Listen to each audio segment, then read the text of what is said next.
¿Quién diría que las segundas partes fueran reales? Hoy os traigo la guerra más linda de todo el mundo, la Reconquista Española. Para entender esto nos tenemos que ir un pelín más atrás, cuando los reinos no eran reinos. Entonces, tras la cordillera Cantábrica, tras el asedio de los árabes a la península ibérica, había un reino que logró resistir, el reino de Asturias, que empezó a conquistar todo.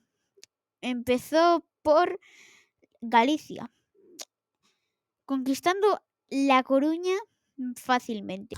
Luego cayeron otras ciudades, como Lugo, Pontevedra, Vigo, Ourense y muchos otros pueblos que no voy a decir porque si no se hace muy largo. Luego cayó una ciudad muy importante actualmente, que es León, con Astorga, Ponferrada y todas esas de León. Y ahí el reino de Asturias, por decirlo de una manera, cayó y se convirtió en un estado que al final el reino de León acabó ganando.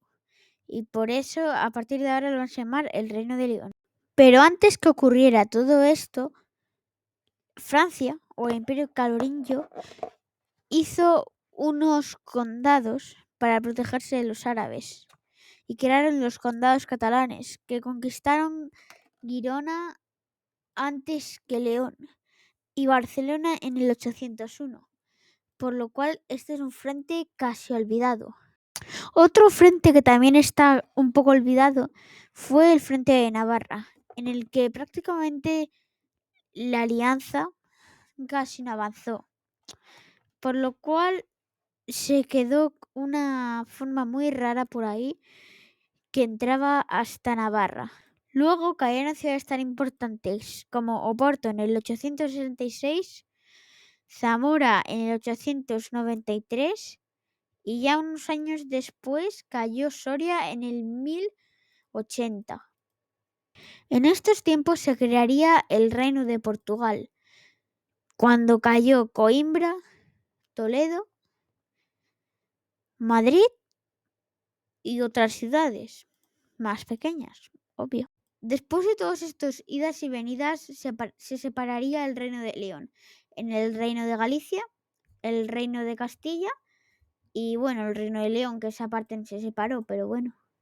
Y cabe mencionar que después de que ocurra todo esto, los árabes se separaron en varios reinos, como los Afsíes, el Banu Nun o los Tubidíes en Badajoz, Toledo.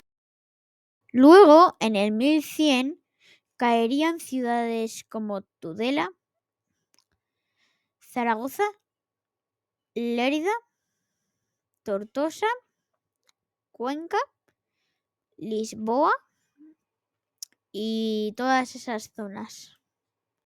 Luego, Palma de Mallorca, Valencia, Alicante, Murcia, Jaén, Córdoba, Sevilla, Faro, Cádiz caerían bajo dominio de la coalición o cristiana.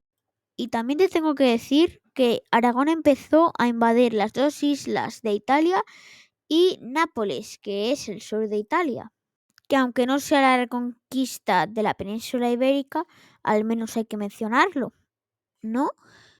Y así el mapa fue prácticamente toda la península ibérica de Aragón, Castilla, el Reino de Navarra y el Reino de Portugal, salvo una parte que seguía siendo árabe en el sur llamada el Reino Nazarí de Granada, en las actuales Granada, Almería y Málaga. Luego, para acabar con las últimas comunidades, empezamos con la conquista de las Islas Canarias en el 1406. Luego hay que decir de la Guerra de Sucesión castellana y de la Guerra Civil de Navarra, que fueron dos mini guerras civiles. Al final acabaría con la Guerra de Granada, que fue una guerra en la que los granadinos tuvieron que aguantar a los castellanos y a los aragoneses, pero que al final perderían, echando a los árabes de esta parte de la península ibérica. Luego pasaría la ocupación de Melilla, que se hizo en el septiembre de 1497.